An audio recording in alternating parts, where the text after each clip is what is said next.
Pendant la collation, il arrive qu'un enfant repousse son assiette, croise les bras ou dise ⁇ Je veux pas ça ⁇ Dans ces moments-là, notre première réaction peut être d'insister, mais insister peut parfois créer une lutte de pouvoir autour de la nourriture. Dans le script 12, Noah refuse de manger son sandwich. L'éducatrice ne dit pas ⁇ Tu dois manger ⁇ Elle ne dit pas non plus ⁇ Finis ton assiette ⁇ Elle commence par reconnaître son refus. Noah, je vois que tu ne veux pas manger ton sandwich.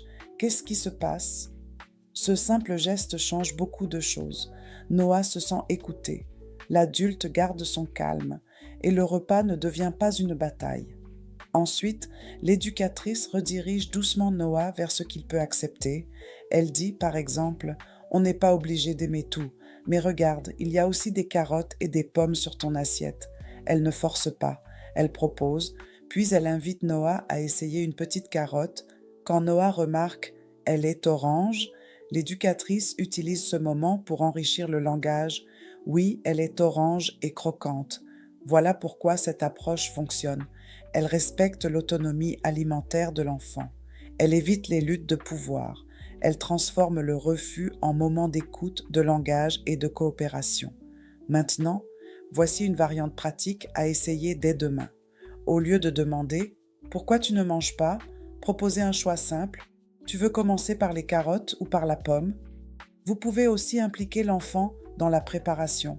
Laver les fruits, distribuer les serviettes ou mettre les verres sur la table. Quand l'enfant participe, il se sent plus engagé. Et voici l'astuce de langage à retenir.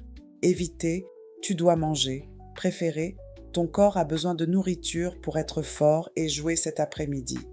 Cette phrase explique sans menacer. Elle sécurise sans forcer. Demain, pendant la collation, choisissez une seule phrase à pratiquer. Tu n'es pas obligé de tout manger, mais tu peux choisir par quoi commencer. Rappelez-vous, moins de pression, plus de coopération. Et surtout, on encourage sans forcer.